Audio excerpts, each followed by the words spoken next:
Trigonometry अवघड वाटतेय, बोर्डाचा अभ्यास झालेला नाही, खूप जास्त टेन्शन आलंय. डोंट वरी, 15 दिवस बोर्डाच्या एक्झामला राहिलेले आहेत आणि 15 मिनिटाच्या या रिव्हिजन सिरीज मध्ये आज आपण कंप्लीट करणार आहोत ट्रिग्नोमेट्री हा चॅप्टर. मी या व्हिडिओ नंतर ही गॅरंटी देते की ट्रिग्नोमेट्री मध्ये 12 मधले 12 मार्क्स तुम्हाला फुल्ली व्यवस्थित स्कोअर करता येणार आहेत. हे दोन व्हिडिओज नक्की शेवटपर्यंत पहा. तर टू द पॉइंट असा हा व्हिडिओ आहे, याच्यामध्ये आपण कम्प्लीट बेसिक आणि कम्प्लीट फॉर्म्युला शीट कव्हर करणार आहोत. तर ट्रिग्नोमेट्रीचं बेसिक आधी बघूयात. Trigonometry it is related to right angle triangle. हा जर तुमचा राईट अँगल ट्रायंगल असेल, हा जर तुमचा एक अँगल असेल, ठीक आहे, हा कोणताही अँगल आहे थीटा, तर या थीटाच्या अपोजिट साइडला जी साइड असते याला आपण अपोजिट साइड असं म्हणतो, करेक्ट. आणि त्याची जी लगतची बाजू असते त्याला आपण ऍडजस्टंट साइड असं म्हणतो. Okay, side which is opposite to this angle it is called as opposite side and side which is adjacent to this angle it is called as adjacent side. हे बेसिक आहे. त्यानंतर काही ratios आहेत, या रेशोची पहिल्यांदा नावं समजून घ्या. Sine theta, cos theta, tan theta. Sine theta, cos theta, tan theta. त्यानंतर cosec theta, sec theta, cot theta. आता तुम्ही म्हणाल की मी असं का लिहिलेलं आहे, याच्या मागे ही लॉजिक आहे. हे असं केल्यानंतर तुम्हाला व्यवस्थित लक्षात येईल. साइन, कॉस, टॅन, कोसेक, सेक, कॉट. आता तुम्ही बघाल की साइन थिटा, आता हे आपण मगाच्या राईट अँगल ट्रायंगल मध्ये बघितलं की ऍडजस्टंट साइड आहे, अपोजिट साइड आहे आणि हा हायपोटेनस आहे. ठीक आहे, मग हे जे रेशोज आहेत, रेशोज म्हणजे काय तर दोन साइडचा आपण रेशो घेतो आहे. तर साइन थिटा मध्ये काय येतं, opposite side divided by hypotenuse येतो. Opposite side divided by hypotenuse. Cos theta मध्ये काय येतं, adjacent side divided by hypotenuse येतो. आता टॅन थिटा म्हणजे काय असतं, इथे लक्षातच ठेवा, sine theta divided by cos theta म्हणजेच तुमचा टॅन थिटा येतो. मग या दोन रेशोंचा रेशो ज्यावेळी तुम्हाला घेईल त्यावेळी टॅन थिटा मिळतो, opposite side divided by adjacent side. ठीक आहे, मी परत एकदा सांगते. हा जर तुमचा थिटा असेल तर sine theta is equal to opposite side divided by hypotenuse. त्यानंतर कॉस येतो, cos theta is equal to adjacent side divided by hypotenuse. आणि tan theta is equal to या दोघांचा रेशो ज्याच्यामध्ये हायपोटेनस कॅन्सल होतो, opposite side divided by adjacent side. Alright. त्यानंतर मग हे तीन रेशोज कसे लक्षात ठेवायचे, कोसेक, सेक आणि कॉट. नेहमी लक्षात ठेवा, कोसेक हा साइनचा रेसिप्रोकल आहे. साइनचा रेसिप्रोकल कोण आहे, कोसेक आहे. कॉसचा रेसिप्रोकल सेक आहे आणि टॅनचा रेसिप्रोकल कॉट आहे. त्यामुळे हे जर तीन तुमच्या लक्षात राहिले तर हे तीन ऑटोमॅटिक लक्षात राहतील. ते कसं, साइनचा रेसिप्रोकल कोसेक म्हणजेच याच्या अपोजिट काय येईल, हायपोटेनस डिवायडेड बाय अपोजिट. कॉसचा रेसिप्रोकल आहे सेक म्हणजेच hypotenuse divided by adjacent side. आणि इथे एक लक्षात ठेवा, कॉट थिटा म्हणजे काय असतो, कोसेक डिवायडेड बाय सेक असतो.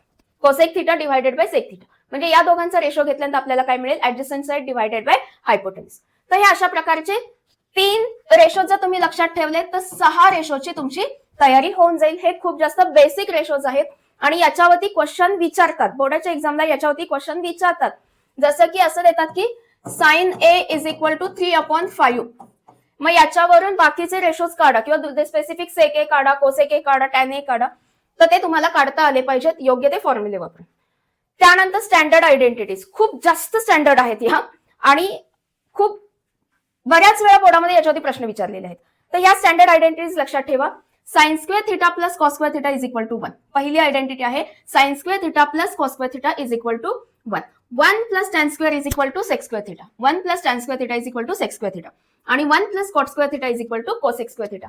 या तीन आयडेंटिटीज अशाच आहेत की आता बसून तुम्ही 5 वेळा, 10 वेळा, 15 वेळा, 20 वेळा, 25 वेळा, मी तर म्हणते 100 वेळा लिहून काढा, पण या आयडेंटिटीज कधीही विसरू नका. आता या लक्षात कशा ठेवायच्या, sine plus cos is equal to 1, 1 plus tan is equal to sec आणि 1 plus cot is equal to cosec. ठीक आहे, प्रत्येक वेळी लक्षात ठेवा की ऍटलीस्ट 1 प्लस टी हा असतोच.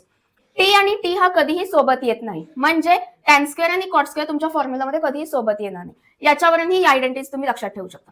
परत एकदा, sine square theta plus cos square theta 1, 1 plus tan square theta sec square theta आणि 1 plus cot square theta is equal to cosec square theta.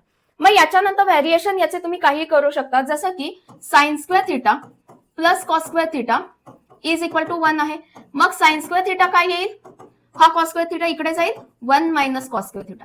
याच्यावरून कॉस स्क्वेअर थिटा काय येईल, 1 मायनस साइन स्क्वेअर थिटा. तर हे असे variation सुद्धा तुम्ही लक्षात ठेवू शकता. हे पाठ करायची गरज नाही, हा एकच फॉर्म्युला लक्षात ठेवा, याच्यावरून तुम्ही त्याचे व्हेरिएशन बदलू शकता. तसंच आहे 1 plus tan square theta is equal to sec square theta. Correct. मग याच्यावरून तुम्हाला काय मिळेल, sec square theta minus tan square theta is equal to 1. हे व्हेरिएशन तुम्ही लक्षात ठेवू शकता. किंवा 1 minus sec square theta is equal to minus tan square theta. Same goes with this third formula. तर हे बेसिक आयडेंटिटीज लक्षात ठेवा. त्यानंतर टेबल. हा असा टेबल आहे की सगळे विसरतात, कसा लक्षात ठेवायचा माहित नाही. आता जो मी तुम्हाला दाखवते तो ब्लँक टेबल आहे. याच्यामध्ये काय आहे, जे आपण 6 रेशोज आता आपण बघितले त्या रेशोचे 0 to 90 पर्यंतच्या काय व्हॅल्यूज आहेत. करेक्ट. आता हा टेबल लक्षात कसा ठेवायचा, पाठ करायचा आहे का, अजिबात नाही. मी काय करते ते बघा. पहिल्यांदा जे मी तुम्हाला 6 रेशोज सांगितले होते त्यातले 3 रेशोज व्यवस्थित लिहा. साइन, कॉस थिटा आणि टॅन थिटा. बस पहिल्यांदा इतकंच करा. त्यानंतर प्रत्येकाचे रेसिप्रोकल्स लिहा. पहिल्यांदा साइन थिटा लिहिलाय, साइनचा रेसिप्रोकल कोसेक थिटा, कॉसचा रेसिप्रोकल सेक थिटा आणि टॅनचा रेसिप्रोकल कॉट थिटा. इतकं तर जमेल. साइन कॉस टॅन इतकंच लक्षात ठेवायचंय. त्यानंतर त्यांचे रेसिप्रोकल कोसेक सेक आणि कॉट. आता रेसिप्रोकल म्हणजे काय म्हणतेय मी बघा. Sine theta is equal to 1 cosec theta, हे असं असतं, हे लक्षात ठेवायचंय. त्यानंतर cos theta is equal to 1 sec theta आणि वाईस वर्सा. आणि tan theta is equal to 1 cot theta. हे रेसिप्रोकलचं मिनिंग होतं. ठीक आहे. त्यानंतर अँगल्स लिहूयात आपण. 0, 30, 45, 60 आणि 90. एक कॉलम जास्त झालाय. 0, 30, 45, 60 आणि 90. आता हे 90 पर्यंतच का घेतलंय, कारण आपण राईट अँगल बघतोय. करेक्ट. राईट अँगल मध्ये हा 90 डिग्री झाला. बाकीचे जे 2 आहेत हे अँगल्स 90 पेक्षा जास्त कधीही नसतात. त्यामुळे हे तुम्हाला काय मिळतो, कायम अॅक्यूट अँगलच मिळतो. इथंपर्यंत लक्षात आलंय. ठीक आहे. त्यानंतर काय करायचंय, या टेबलच्या वरती 0 पासून नंबर्स लिहा. 0, 1, 2, 3 आणि 4. ही पहिली स्टेप झाली. 0, 1, 2, 3 आणि 4. याला 4 ने डिव्हाइड करा. या सगळ्या नंबर्सना 4 ने डिव्हाइड करा आणि याचा स्क्वेअर रूट घ्या. याचा स्क्वेअर रूट घ्या.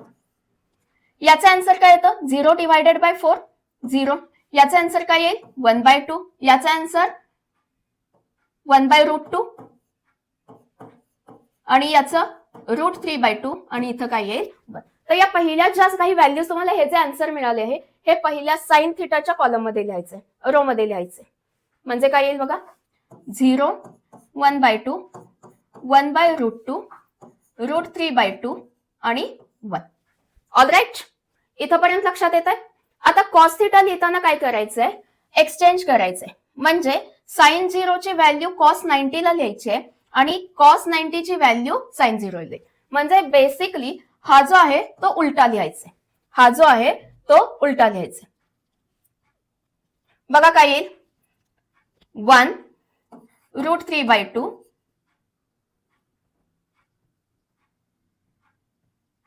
त्यानंतर 1/√2 1/2 आणि 0. बस इथंपर्यंत लक्षात आलं. साइन कुठं लिहिला, याचे जे रिझल्ट मिळाले ते साइन लिहिला आणि हे आहे असं उलट कॉस साठी लिहिलं.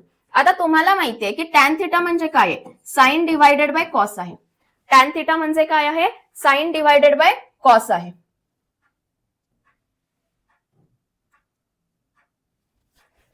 घ्या मग या दोघांचा ratio. 0 divided by 1 0, 1/2 divided by √3/2 1/√3. त्यानंतर 1/√2 डिवायडेड बाय 1/√2 1, √3/2 डिवायडेड बाय 1/2 √3 आणि 1 divided by 0 infinity or not defined. हे 3 जर लक्षात आले असतील तर पुढचे 3 लक्षात किंवा लिहायला अवघड नाहीत. इथंपर्यंत समजलं का? पुन्हा एकदा रिपीट करते. पहिल्यांदा 0, 1, 2, 3, 4 नंबर्स लिहा, त्यांना 4 ने डिवाइड करा, त्यांचा स्क्वेअर रूट घ्या. जे काही आन्सर येईल ते साइन साठी लिहा. त्यानंतर उलट कॉस साठी लिहा आणि या दोघांचा साइन आणि कॉसचा जो रेशो येतोय तो टॅन साठी लिहा. या झाल्या value. Sine 0 0, sine 30 1/2, sine 45 1/√2, sine 60 √3/2 आणि साइन 90 1. काहीही पाठ करायची गरज नाही. ज्यावेळी तुम्हाला बोर्डाची आन्सर शीट मिळते पहिले 5 मिनिटांमध्ये हे रफवर्क मध्ये तुम्ही मागं हा चार्ट बनवू शकता. हा टेबल पाठ करायची गरज नाही. ही इझी मेथड आहे. आता मग मॅडम कोसेक सेक आणि टॅन कॉट कसं लिहिणार?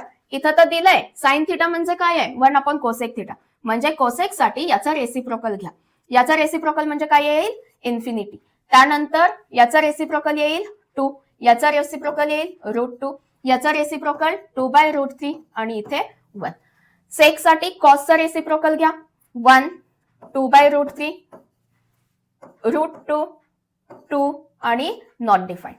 आणि लास्टला कॉट साठीचं म्हणजे काय येईल, साइनचा रेसिप्रोकल नॉट डिफाइंड √3 1 1/√3 आणि 0. That's it. हा तुमचा टेबल तयार आहे. तर पाठ करायची अजिबात गरज नाही. हा 3-4 वेळा एकदा प्रॅक्टिस करून जावा आणि बोर्डाच्या एक्झामला ऍज इट इज तुम्ही वापरू शकता. त्यानंतर पुढचा आहे टाइप्स ऑफ द क्वेश्चन.